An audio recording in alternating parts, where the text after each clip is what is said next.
அண்மை செய்தி. பழம்பெரும் நடிகை சௌகார் ஜானகி காலமானார். சென்னையில் பழம்பெரும் நடிகை சௌகார் ஜானகி 94 வயதில் காலமானார்.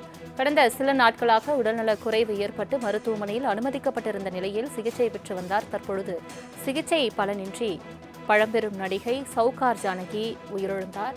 முக்கிய செய்தியாக பார்த்து வருகிறோம். இதய நோயால் பாதிக்கப்பட்ட சௌகார் ஜானகி தனியார் மருத்துவமனையில் சிகிச்சை பெற்று வந்த நிலையில் காலமானார். சென்னையில் பழம்பெரும் நடிகை சௌகார் ஜானகி தனது 94 வயதில் காலமானார். அண்மை செய்தியாக பார்த்து வருகிறோம். இதய நோயால் பாதிக்கப்பட்டு தனியார் மருத்துவமனையில் சிகிச்சை பெற்று வந்த சௌகார் ஜானகி சிகிச்சை பலனின்றி இன்று உயிரிழந்தார். முக்கிய செய்தியாக பார்த்து வருகிறோம். பழம்பெரும் நடிகை சௌகார் ஜானகி காலமானார். சென்னையில் பழம்பெரும் நடிகை சௌகார் ஜானகி 94 வயதில் காலமானார். தனியார் மருத்துவமனையில் சிகிச்சை பெற்று வந்த நிலையில் தற்பொழுது அவர் உயிரிழந்திருக்கிறார். சென்னையில் பழம்பெரும் நடிகை சௌகார் ஜானகி தனது 94 வயதில் காலமானார். பழம்பெரும் நடிகை சௌகார் ஜானகி உயிரிழந்துள்ளார். இதய நோயால் பாதிக்கப்பட்ட சௌகார் ஜானகி தனியார் மருத்துவமனையில் சிகிச்சை பெற்று வந்தார். இந்த நிலையில் தற்பொழுது அவர் சிகிச்சை பலனின்றி உயிரிழந்திருக்கிறார். தனது 94 வயதில் அவர் காலமானார். தனியார் மருத்துவமனையில் இதய நோயால் பாதிக்கப்பட்டு சிகிச்சை பெற்று வந்த நிலையில் உயிரிழந்தார். பழம்பெரும் நடிகை சௌகார் ஜானகி காலமானார். முக்கிய செய்தியாக பார்த்து வருகிறோம். சென்னையில் பழம்பெரும் நடிகை சௌகார் ஜானகி காலமானார். 400க்கும் மேற்பட்ட படங்களில் சௌகார் ஜானகி நடித்துள்ள நிலையில் தற்பொழுது 94 வயதில் உடல்நலக் குறைவால் காலமானார்.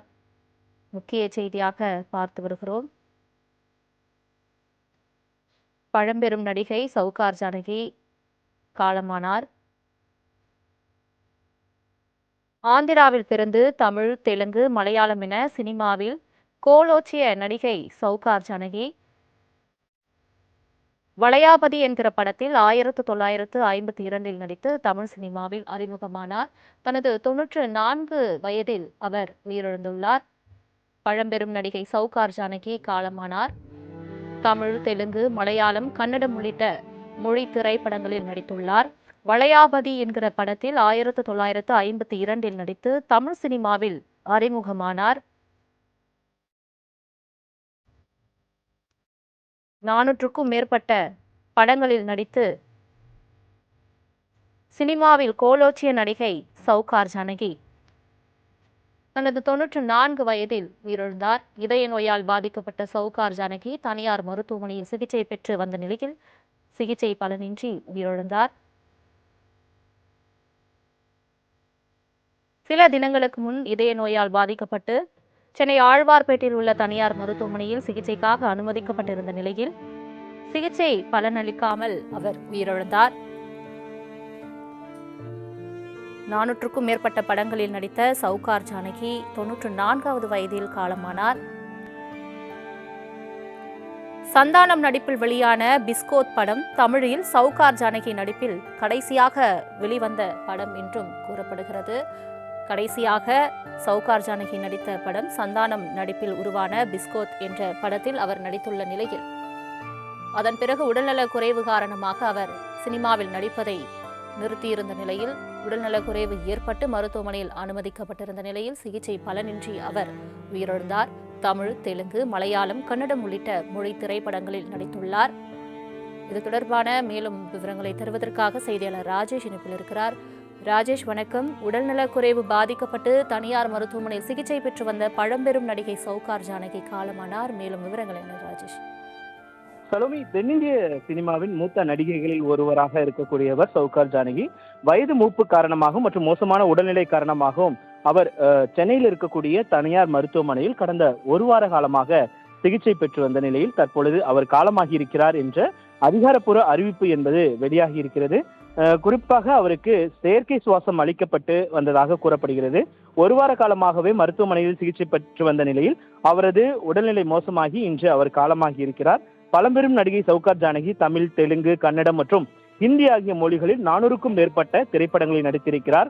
கடந்த 1931 டிசம்பர் 12 ஜானகி தனது கலை பயணத்தை நாடக மேடையில் தொடங்கினார். நாடக உலகில் பெரும்பாலும் ஆண்களே ஆதிக்கம் செலுத்தி கொண்டிருந்த காலகட்டத்தில் கூட மேடையில் தான் தோன்றிய ஒவ்வொரு கதாபாத்திரத்திலும் தன்னுடைய தனித்திறமையை காட்டி ரசிகர்களால் கைத்தட்டுகளை ஜானகி பெற்றார். திரைப்படங்களில் நடிப்பதற்கு முன்பே 300க்கும் மேற்பட்ட நாடகங்களில் அவர் நடித்திருந்தார். பின்னர் தெலுங்கில் எல்வி பிரசாத் இயக்கத்தில் கடந்த 1950ஆம் ஆண்டு வெளியான சௌகாரு திரைப்படத்தில் ஜானகி அறிமுகமானதால் அதன் பிறகு அவர் சௌகார் ஜானகி என அழைக்கப்பட்டார்.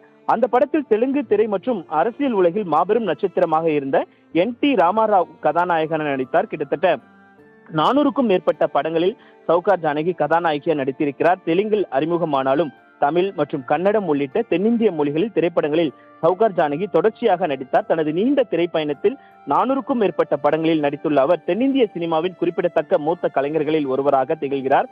புதிய பறவை, எதிர்நீச்சல், பாமா விஜயம், பார்மகளே பார், நீர்க்குமிழி, இரு கோடுகள் போன்ற வெற்றி படங்களில் தனக்கு கொடுத்திருந்த கதாபாத்திரத்தில் கச்சிதமாக பொருந்தி நடித்து ரசிகர்கள் மனதில் இடம் பிடித்தார். கிட்டத்தட்ட சௌகார் ஜானகியை பொறுத்த வரைக்குமே அவர் 4 முதலமைச்சர்களோடு நடித்திருக்கிற ஒரு பெருமையை பெற்றிருக்கிறார். ஆந்திர பிரதேச மாநிலத்திற்கு முதல்வராக பதவி வகித்த NT ராமாராவுடன் முதலில் படங்களில் நடித்தார். அதன் பிறகு தமிழ்நாடு முதலமைச்சராக பதவி வகித்த MGR, கருணாநிதி, ஜெயலலிதா ஆகியோருடன் தமிழ் படங்களில் நடித்த பெருமைக்கு சொந்தக்காரராக விளங்குகிறார். அதே போல பத்மஸ்ரீ விருது பெற்றவர் சௌகார் ஜானகி. நாடகம் மற்றும் சினிமா ஆகிய பொழுதுபோக்கு தளங்களில் தனது திறமையை வெளிப்படுத்திய சௌகார் ஜானகி கலை சேவையை பாராட்டி இந்திய அரசு கடந்த 2022ஆம் ஆண்டு அவருக்கு பத்மஸ்ரீ விருது வழங்கி கௌரவித்தது என்பது குறிப்பிடத்தக்கது. ஒட்டுமொத்தமாக சௌகார் ஜானகி அவர்களுடைய மறைவு என்பது மிகப்பெரிய திரையுலகினருக்கு மிகப்பெரிய ஒரு அதிர்ச்சியை ஏற்படுத்தியிருக்கிறது. குறிப்பாக உடல்நல குறைவு காரணமாக அவர் தனியார் மருத்துவமனையில் அனுமதிக்கப்பட்டிருந்த நிலையில் தற்பொழுது அவர் உயிரிழந்திருக்கிறார். அவருடைய அடுத்த கட்ட ஏற்பாடுகள் குறித்து இன்னும் நமக்கு எந்த விதமான தகவலும் தெரியவில்லை. ஏனால் தனியார் மருத்துவமனையில் அவர் அனுமதிக்கப்பட்டிருக்கக்கூடிய சூழலில் அவருடைய சொந்த ஊரான மைசூர் கொண்டு செல்லப்படுவாரா அல்லது சென்னையிலே அவருக்கான இறுதி சடங்குகள் செய்யப்படுமா என்பதெல்லாம் இந்த விவரங்கள் நமக்கு முழுமையாக கிடைக்கப்பெறவில்லை. சலோமி.